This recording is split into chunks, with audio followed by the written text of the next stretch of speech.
Haji tadi ya mengenai prasarana, dalam hal ini persinyalan dari Mas Haji ya.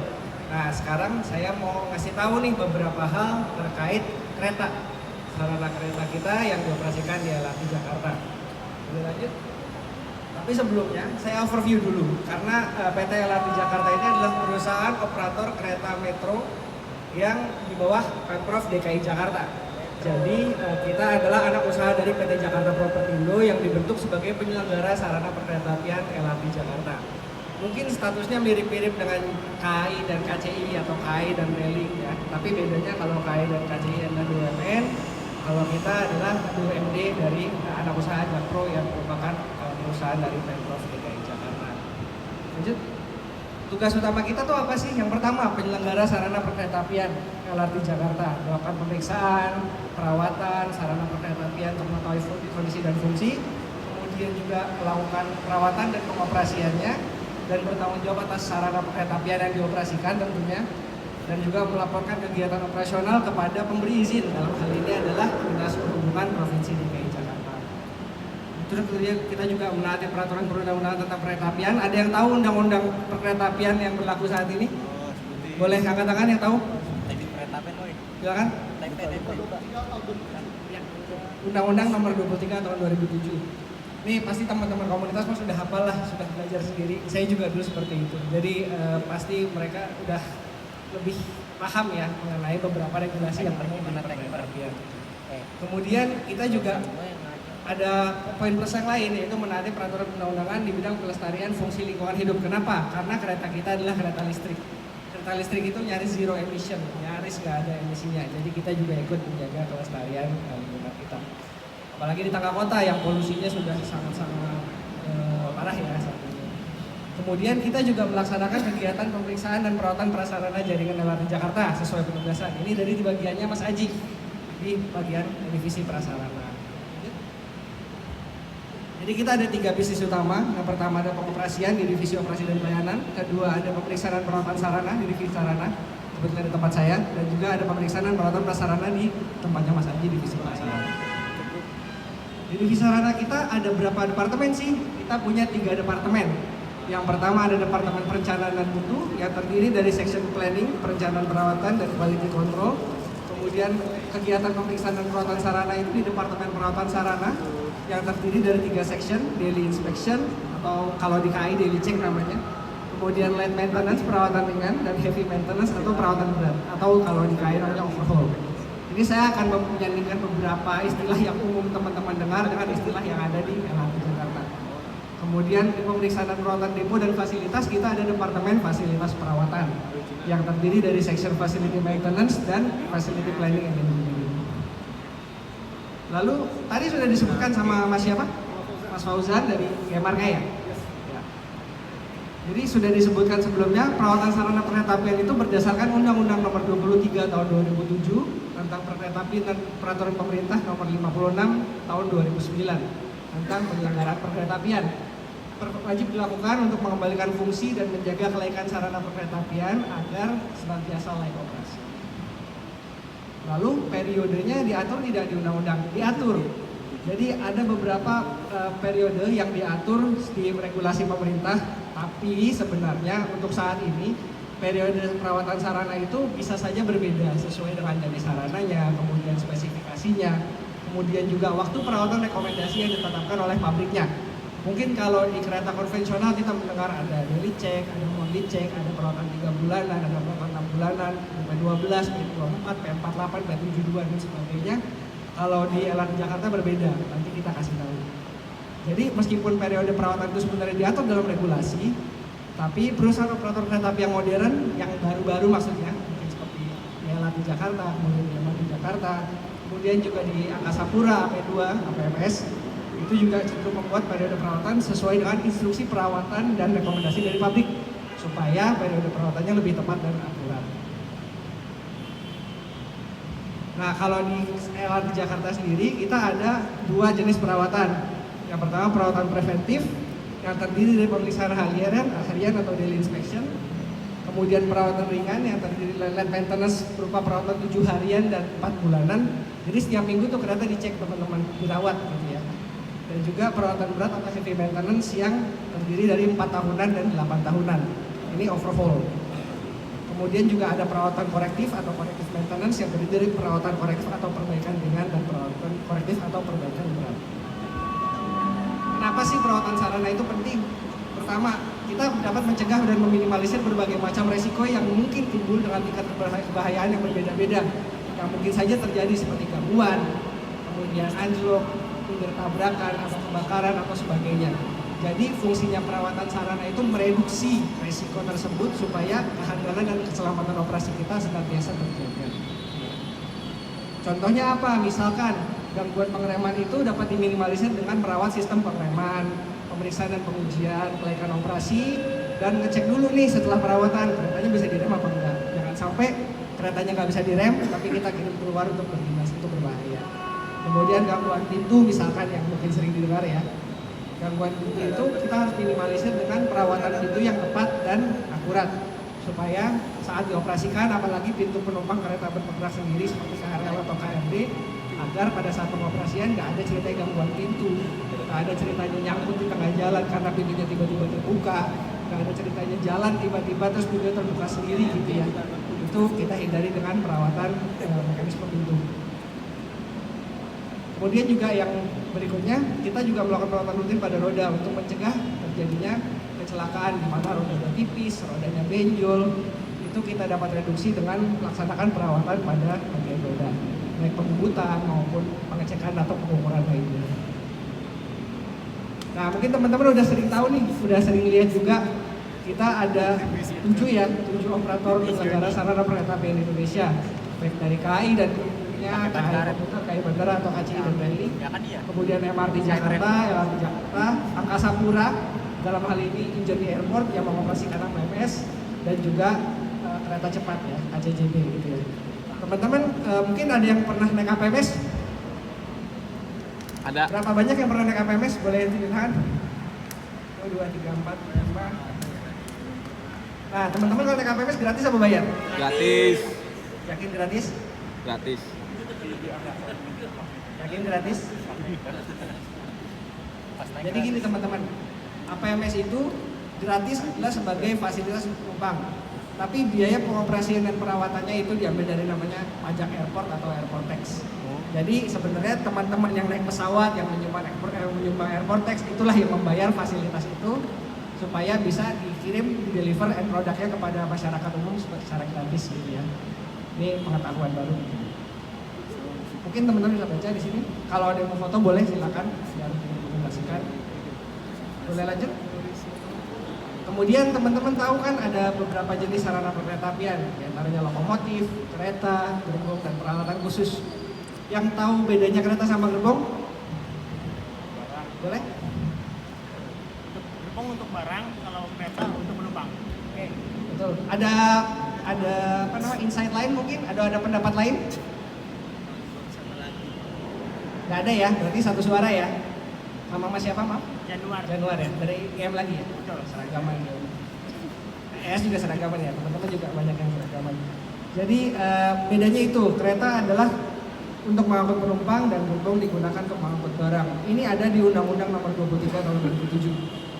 Jadi, tapi memang secara familiarisasi masyarakat Indonesia masih cenderung menyebut gerbong.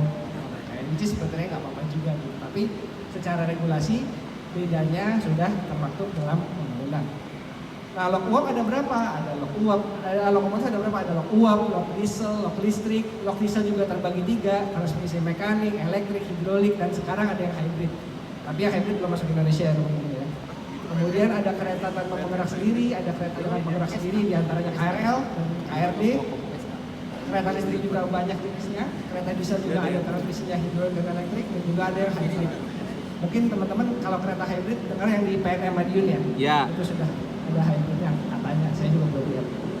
Kemudian untuk gerbong ada, sebenarnya gerbong juga kodenya banyak, tapi sudah disederhanakan jadi gerbong datar, terbuka, tertutup, dan tangki. Dan juga ada peralatan khusus, kereta perawatan jalan rel seperti MTT, PDR, terus pelangsir, ada TMC, kereta inspeksi, ukur, penolong, dan sebagainya. Nah ini juga ada beberapa jenis-jenis sarana penangkap di Indonesia yang teman-teman saya pikir pastinya sudah mengetahui dan juga sudah lebih familiar ya. Tapi memang satu hal yang dibutuhkan adalah teman-teman bisa belajar mendalami sendiri supaya pengetahuannya tidak sekedar senang sama kereta tapi juga bisa memahami sistem kerja dan juga jenis-jenisnya. Mana tahu nanti kerja di operator ya kan atau gimana. Lanjut. Nah kita akan fokus ke kereta listrik karena LRT Jakarta adalah kereta listrik. Kereta bergerak listrik atau KRL, bisa juga disebut Electric Multiple Unit, merupakan kereta yang punya penggerak sendiri dengan sumber tenaga dari catenary, listrik aliran atas, power rail atau third rail, atau mungkin baterai, di mana kereta dapat bergerak tanpa digandeng dengan lokomotif. Kereta listrik itu bisa berkomposisi distributed power, jadi ada kereta motor, kereta trailer, kereta motor, trailer di dalam satu rangkaian, dan juga bisa push pull. Push pull ini umumnya digunakan pada kereta cepat di area Eropa dan Korea. Jadi di Indonesia sejauh ini kita baru punya KRL yang distributed power. Teman-teman tahu kereta cepat Jakarta Bandung kan, KCC? Tahu. Itu termasuk KRL atau enggak? KRL. Kenapa termasuk KRL? Ada yang bisa jelasin? Yang dari sini dulu, yang di belakang. Yang belakang coba. Yang bisa jelasin boleh angkat tangan.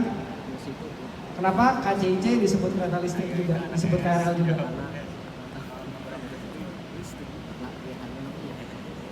Radit suruh jawab tadi. Gak ada yang mau angkat tangan nih belakang. Depan lagi nih kalau nggak ada yang mau nih. Radit jawab. Udah, boleh deh mas. Dengan siapa? Radit nggak jawab. Karena untuk penggeraknya menggunakan listrik. Benar, jadi kereta cepat Jakarta Bandung itu menggunakan listrik aliran atas 25 kV AC yang didistribusikan ke motor listrik gitu ya. Boleh lanjut? Nah, prinsip kerjanya sebenarnya sederhana ya, tapi nanti teman-teman bisa pelajari lebih lanjut.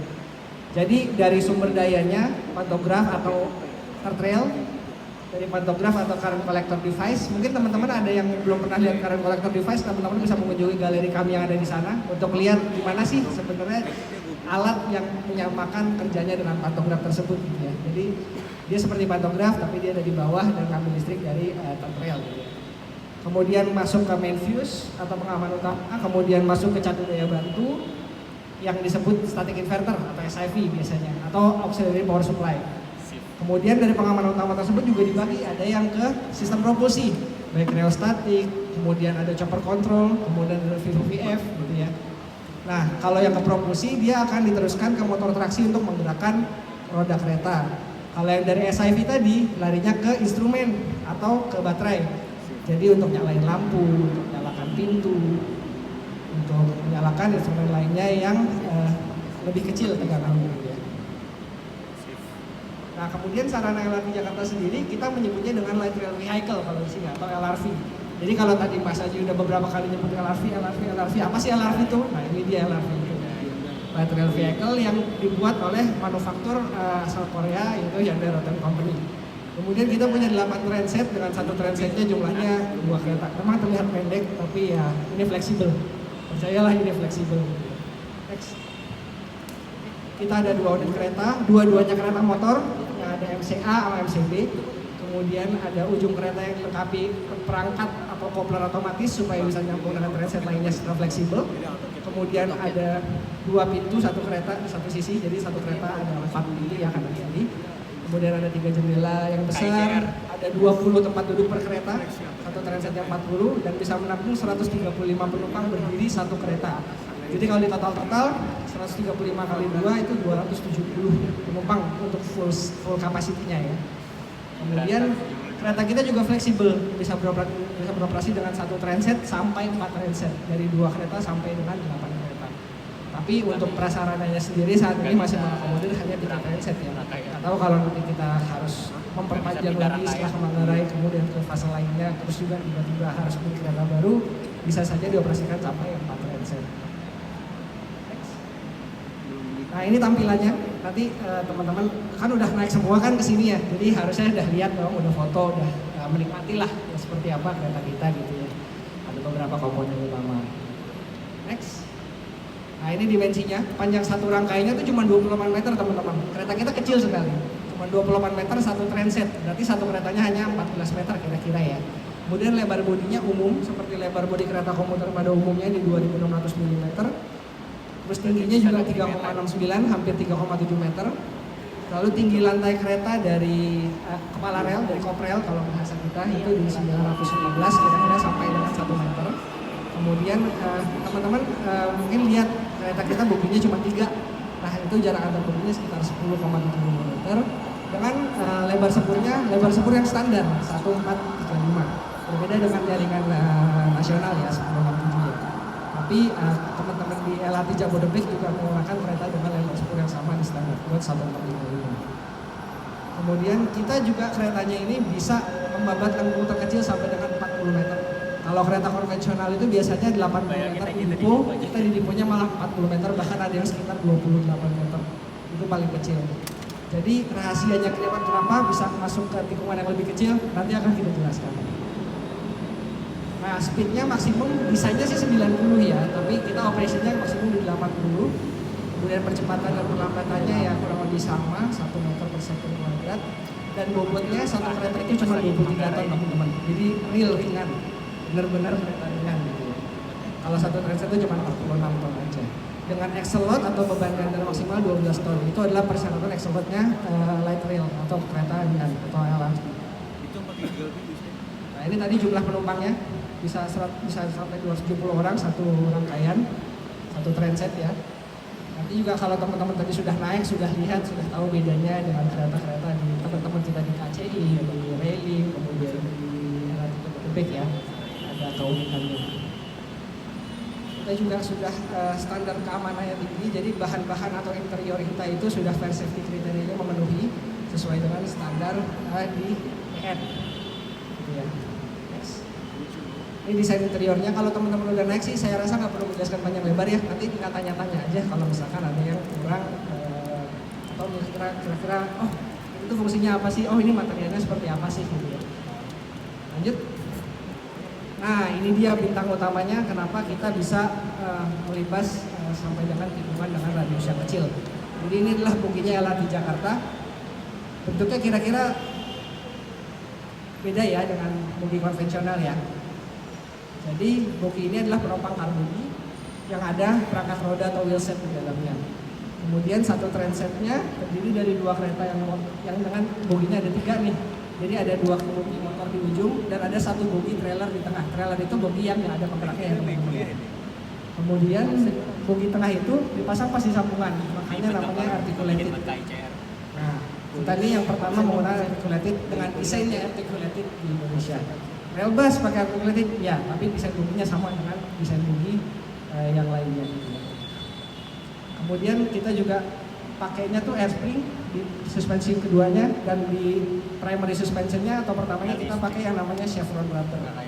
Chevron rubber ini adalah rahasia di mana membantu kereta kita supaya bisa nekuk di lengkung radius yang kecil. Kalau mau tahu barangnya kayak gimana, ada di galeri. Boleh dilihat, boleh difoto, boleh dipegang. Jangan dibawa pulang kan. Kemudian di bogi kita juga ada, boginya bolster, tapi dia pakai slewing ring. Slewing ring itu sambungan dari bodi ke boginya itu menggunakan ring. Jadi ring itu bisa berputar sehingga boginya bisa berputar dengan fleksibel. Itu kenapa kita bisa melibas radius lengkung yang kecil sampai dengan bahkan 20-an meter bisa. Meskipun speknya 40.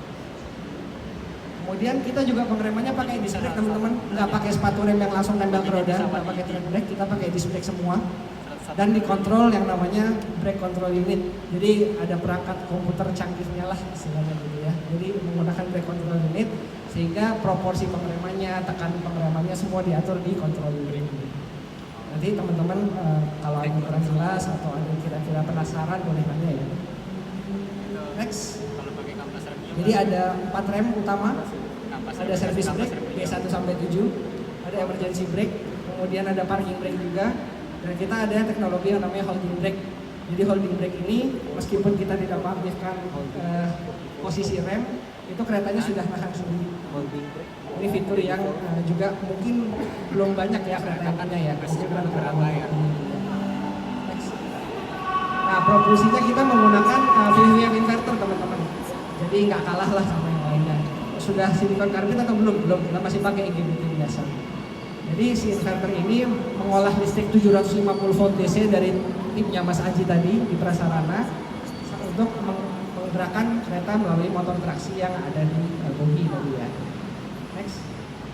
Kemudian ini tampilan dari SIV-nya, static inverter atau auxiliary power supply-nya.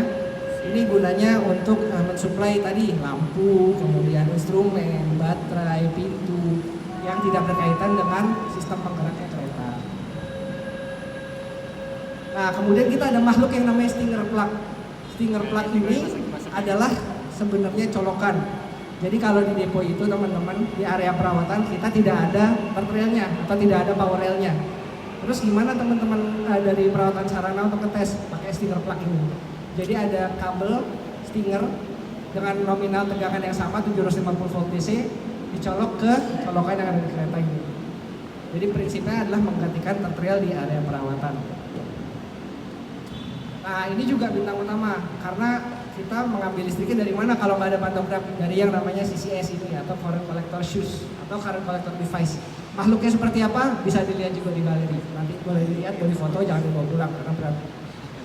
Jadi si CCS ini ada sepatunya, kalau teman-teman lihat di gambar warna kuning itu terbuat dari besi cetak atau cast iron, itu yang menempel kepada power rail kita atau tertrail kita gitu ya. Dia ngambil 750 volt DC untuk disalurkan ke dalam kereta. Nah ini juga tadi ada kaitannya dengan yang stinger tadi. Ketika kereta masuk ke depo mau perawatan nggak ada tertrailnya nih, gimana nyalainnya? Kita ganti modenya dari mode tertrail ke mode stinger. Ada fitur yang namanya switch box, itu juga ada di kolong kereta. Mungkin kalau teman-teman lihat ke arah PSD, ke arah bawah, nanti biasanya kelihatan dari sisi velodrome, dari sisi peron velodrome. Kalau teman-teman lihat ke arah trek bahan tua terus ada kereta masuk, ntar kelihatan dengan switch box itu di mana posisinya. Nah ini kabin masinisnya, kabin masinis juga udah modern, semua juga pakai tombol yang memang didesain buat tombol di railway, nggak ada yang pakai tombol panel listrik ya. Jadi memang ini sudah modern. Kita ada TCMS-nya, layar komputernya, train control and monitoring system. Kemudian kita juga bisa memantau kalau ada gangguan, ada fault, itu terlihat semua di TCMS dan terekam. Gitu ya. Kemudian kita bisa lihat jumlah keretanya ada berapa. Misalkan kopling 2 trainset, 4 keretanya kelihatan, 3 trainset, 6 keretanya kelihatan, gitu ya. Dan status-statusnya. Nah tadi sudah disebutkan sama Mas Aji nih di sistemnya prasarana itu yang namanya automatic train stop. Jadi automatic train stop itu adalah sistem grade of automation nomor 1 atau level 1. Itu hanya mengurangi kecepatan dan memberhentikan kereta. Nah, dia ada perangkatnya di prasarana, di jalan yang tadi namanya wayside signal, balis, dan ada antenanya di sarana yang ada tampilannya di kabin masinis. Jadi ada perangkat onboardnya, ada perangkat wayside-nya. Kemudian kita nggak punya co-hanger. Terus kalau misalkan ada tiba-tiba benda melintang, gimana? Kita punya namanya obstacle derailment detector. Jadi ada bar di depan kereta itu. Kalau teman-teman foto juga teman-teman bisa lihat di depannya ada. Itu fungsinya untuk bukan menghalau, tapi mengamankan. Jadi ketika keretanya anjlok atau nauzubillah jangan sampai ya. Ketika kereta anjlok atau ada halangan yang kira-kira menghalangi laju kereta, selain si benda itu terdorong, keretanya juga akan berhenti secara otomatis. Jadi ketika si bar ini ditekan, dia akan mengaktifkan emergency brake sehingga keretanya langsung berhenti. Nah, terus juga kita punya sistem pemasir sama seperti lokomotif. Mungkin teman-teman kalau yang biasa main di lokomotif ya bisa lihat ada sistem pemasir di lokomotif. Kita juga punya, tapi kita nggak isi pakai pasir kucing. Jadi memang pakai pasir silika yang di pantai gitu ya, seperti di pantai gitu ya. Jadi sistem pemasir ini berguna ketika keretanya misalkan lagi dalam kondisi hujan atau misalkan treknya slip nih. Ketika treknya slip, supaya nggak slip pakai pasir untuk dilindas sama rodanya supaya daya tariknya atau angin lebih meningkat. Nah ini bisa dikontrol secara manual oleh masinis dan juga bisa bekerja secara otomatis jika dia mendeteksi adanya slip atau slide. Nah ini gangway-nya, sambungan antar keretanya. Ini kalau teman-teman ada yang pernah ke Medan, ke railing Medan sama naik APMS tadi, ini karetnya sama. Literally sama desainnya. Jadi memang sama-sama dari Korea kan ya. Next. Nah ini juga bentuk AC-nya, 1 unit aja satu kereta, cukup dingin. Next. Nah ini juga salah satu fitur yang mungkin belum ada di kereta-kereta lainnya. Kalau Jabodetabek sekarang udah pakai ya. Jadi kita koplernya itu ada 3, kopler mekanis, kopler elektris dan kopler pneumatik dalam satu set itu ya. Jadi ketika teman-teman nyambung kereta dari satu trainset ke trainset lainnya, nggak perlu pakai juru langsir, nggak perlu ada yang mandu, cukup teman-teman masih lihat aja. Kemudian juga nggak perlu nyambungin selang, anti kabel. Jadi semuanya sudah compact ada di satu set kopler itu.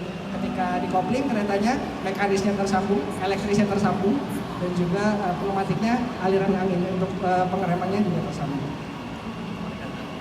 Nah kita juga ada fitur-fitur dynamic route map, kemudian PID. Nah, kalau kereta-kereta baru yang DKCI juga bahkan lebih bagus dari punya kita sekarang. Itu sudah fitur umum ya. Kemudian ada display tujuannya. Kita baru 2 tujuan teman-teman, Pegangsaan 2 sama Velodrome. Kalau display uji coba sama jam lain itu kalau pulang buku aja sama kalau terserah. Kemudian kita juga ada intercom, jadi kalau teman-teman ada keadaan darurat di dalam kereta bisa menghubungi masinis yang bertugas melalui intercom ini. Ketika masinisnya nggak nyaut dalam waktu 10 detik, intercom ini akan langsung tersambung ke OCC. Jadi teman-teman tidak perlu khawatir gitu ya. Kita juga ada CCTV-nya di dalam, ya fitur umum lah kalau kereta zaman sekarang ya. Nah, yang menarik adalah kereta kita tidak satu-satunya di dunia dengan desain yang sama. Jadi di Korea sendiri ada 3 kereta yang menjadi saudara tuanya lah atau abangnya sih kereta yang ada di sini gitu ya. Yang pertama ada LRT Busan Kimhae, kemudian ada Seoul Line, sama yang paling mirip itu Gimpo Gold Line. Teman-teman boleh foto, silahkan meskipun infonya di Wikipedia juga ada ya. Jadi 3 kereta ini berangkat dari desain yang sama, 4 sama LRT kita. Nanti akan ada lagi di Seoul itu akan buka yang namanya Dongguk Line, itu juga keretanya sama dengan kereta kita. Jadi nanti akan ada 5 kereta, 5 seri dengan 1 platform yang beroperasi di seluruh dunia. Mungkin itu dari saya, nanti kalau ada pertanyaan atau mau tahu lebih lanjut boleh tanya-tanya. Dan sebelumnya sekali lagi saya ucapkan terima kasih, mohon maaf kalau mungkin kecepatan atau mungkin kurang dalam penyampaiannya. Nanti kita akan lanjut di sesi diskusi berikutnya. Assalamualaikum warahmatullahi wabarakatuh. Waalaikumsalam.